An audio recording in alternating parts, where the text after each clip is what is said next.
ಎಡೆಮುನೇಶ್ವರ ದೇವಸ್ಥಾನ ಪ್ರಾರಂಭವಾಗಿ ಬಹಳ ವರ್ಷಗಳ ನಡೆದು ಈ ಕ್ಷೇತ್ರ ಒಂದು ಪುಣ್ಯಕ್ಷೇತ್ರವಾಗಿ ಇವತ್ತು ಪರಿವರ್ತನೆ ಆಗ್ತಾಯಿದೆ. ಆ ದೇವಸ್ಥಾನದ ಜೊತೆಗೆ ಕೆಂಪಮ್ಮ ದೇವಿಯ ಪ್ರತಿಷ್ಠಾಪನೆ ಕೂಡ ಇವತ್ತು ಆಗ್ತಾ ಇರ್ತಕ್ಕಂಥದ್ದು ಇಲ್ಲಿಯ ಭಕ್ತಾದಿಗಳ ಆಶಯ ಮತ್ತು ಇಲ್ಲಿಯ ಜನರ ಅಪೇಕ್ಷೆ. ಅದಕ್ಕೆ ಪೂರಕವಾಗಿ ಅನೇಕ ಜನ ಭಕ್ತಾದಿಗಳು ಇದಕ್ಕೆ ಸಹಕಾರವನ್ನು ಕೊಟ್ಟಿದ್ದಾರೆ.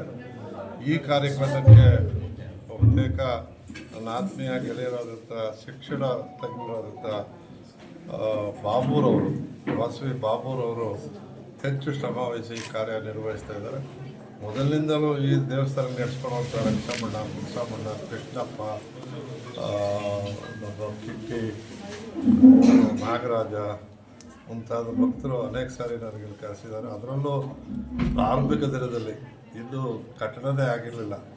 ಅಂದೇ ಇಲ್ಲಿಯ ಗುರುಗಳು ಇಲ್ಲಿಗೆ ನಾನು ಕರೆಸಿ ಅದರಿಂದ ಯಾವುದೇ ಕಾರ್ಯ ನಡೆದರೂ ನಾನೊಂಥರ ಪರ್ಮನೆಂಟ್ ಇನ್ವೈಟಿ, ಶಾಶ್ವತ ಆಹ್ವಾನಿತ ಅಂತ ಹೇಳಿದ್ರೆ ತಪ್ಪಾಗಲಾರದು.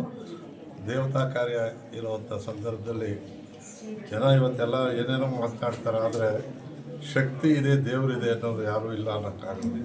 ಅದ್ರ ಮುಂದೆ ನಮ್ಮ ದೇವರು ಆಟ ನಡೆಯಲ್ಲ.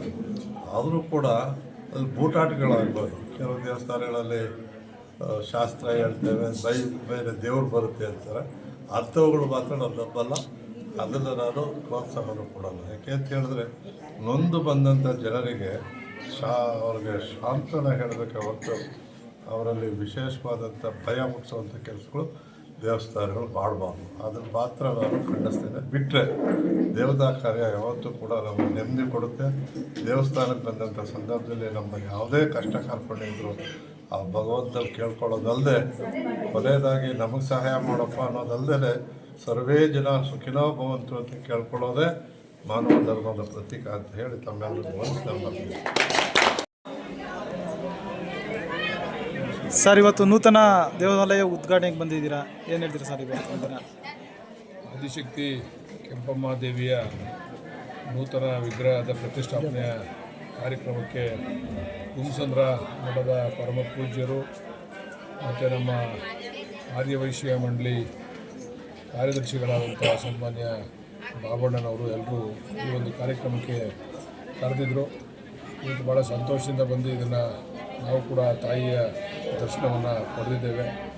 ಆ ತಾಯಿ ಎಲ್ರಿಗೂ ಕೂಡ ಒಳ್ಳೆಯದನ್ನು ಮಾಡಲಿ, ಎಲ್ರಿಗೂ ಕೂಡ ಆರೋಗ್ಯ ಐಶ್ವರ್ಯ ಕೊಟ್ಟು ಕಾಪಾಡಲಿ ಅಂತೇಳಿ ಆ ತಾಯಿ ಎಲ್ಲಿ ಬೇಡ್ಕೊಳ್ತೀವಿ.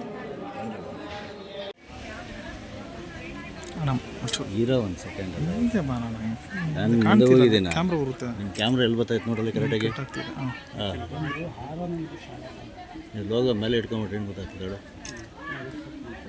ಹಾಂ, ಬುದ್ಧಿ. ಓಂ ಗುರುಭ್ಯೋ ನಮಃ.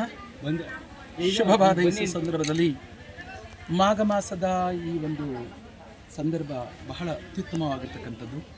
ವಿಶೇಷವಾಗಿ ಈ ವರ್ಷದ ಮಾಘ ಮಾಸವು ಬಹಳ ಜಾಗೃತಿ ಮತ್ತು ಪ್ರಾಕೃತಿಕ ಶಕ್ತಿಗಳ ನಿಘಂಟಿನ ಶಕ್ತಿ ಸಂದೇಶ. ಏಕೆಂದರೆ ನಮ್ಮ ಭಾರತೀಯ ಸಂಪ್ರದಾಯದ ಒಂದು ಶಕ್ತಿಯ ಕೇಂದ್ರವಾಗಿರ್ತಕ್ಕಂಥ ಮಹಾಕುಂಭಮೇಳ 144ನೇ ಕುಂಭಮೇಳ ನಡೀತಾ ಇದೆ.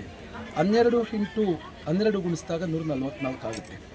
ಯಾವಾಗ ಗುರುವು ಸಾಂಕೇತ ವ್ಯೂಹದಲ್ಲಿ 12 ರಾಶಿಗಳನ್ನು 12 ಬಾರಿ ಚಲನೆಯನ್ನು ಸಂಪೂರ್ಣಗೊಳಿಸ್ತಾನೆ. ಆವಾಗ ಮಹಾಕುಂಭಮೇಳ ಎಂಬತಕ್ಕಂಥದ್ದು ಪ್ರತೀತಿ ಪುರಾಣ ಪ್ರಸಿದ್ಧವಾಗಿರ್ತಕ್ಕಂಥದ್ದು.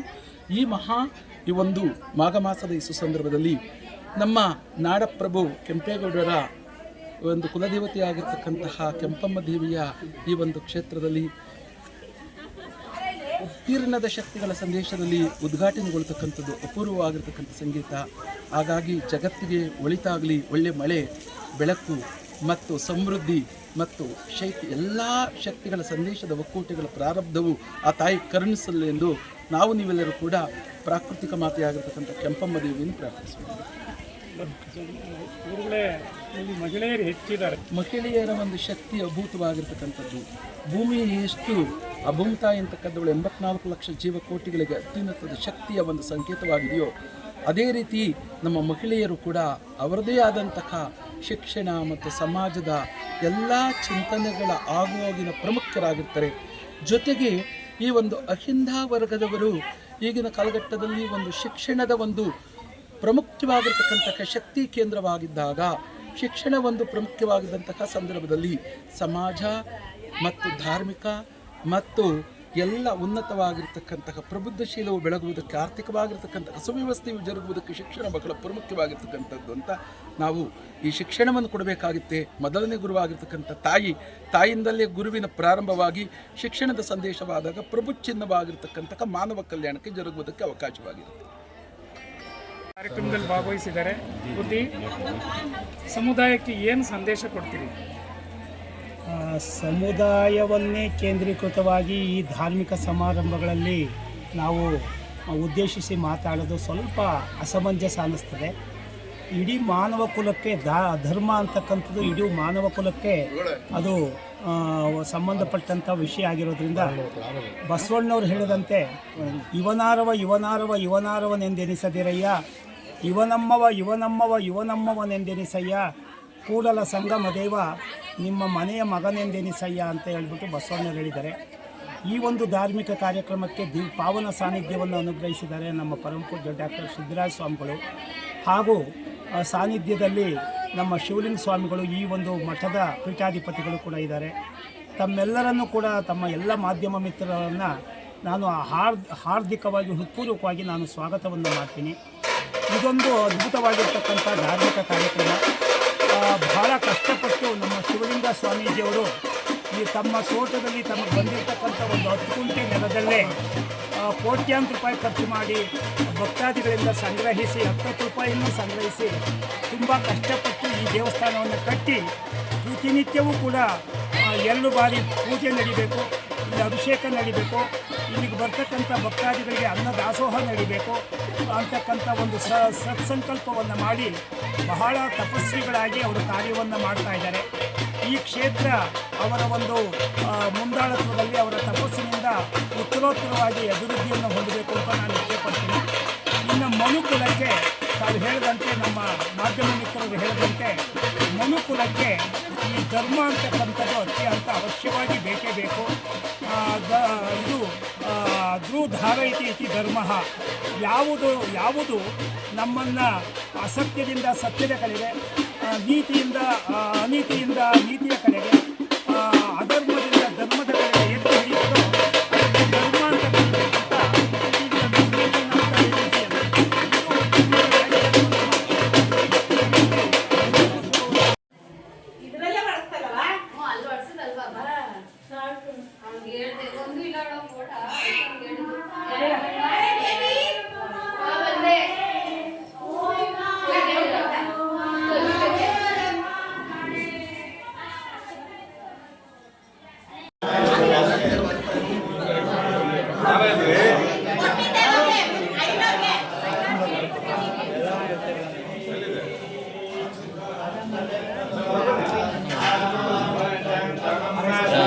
ನನಗೆ ಎಳಿಬೇಡಕ್ಕ.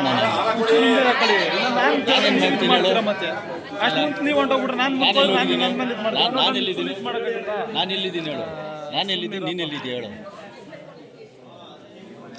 ಅದೇ ಹೇಳ್ತಿಲ್ವ, ನೀನು ಹೋದಾಗ ಲೆಕ್ಕ ಬರಲ್ಲ, ನಾನು ಹೋದಾಗ ನೀನು ಲೆಕ್ಕ ಬರ್ತಿರ್ತಾನೆ. ನಾನೆಲ್ಲಿದ್ದೀನಿ, ನೀನೆಲ್ಲಿದ್ದೀಯ ಹೇಳು. ನಾನು ಎಷ್ಟು ಹಿಂದೆ ನಿಂತೀನಿ, ನೀವು ಎಷ್ಟು ಮುಂದೆ ಇದ್ದೀರಾ? ನಾನು ಇಲ್ಲಿ ಮುಂದೆ ಇದ್ದೀನಿ. ಹಿಂಗೆ ಹಿಡಿದ್ರೆ ನಿಮ್ಮ ಕೈನೇ ಬರುತ್ತೆ. ನನ್ನ ಕೈ ಹಾಕಿ ಸೈಡಿಂದ ಇದು ಮಾಡ್ಕೊಳ್ಳ ನಾನು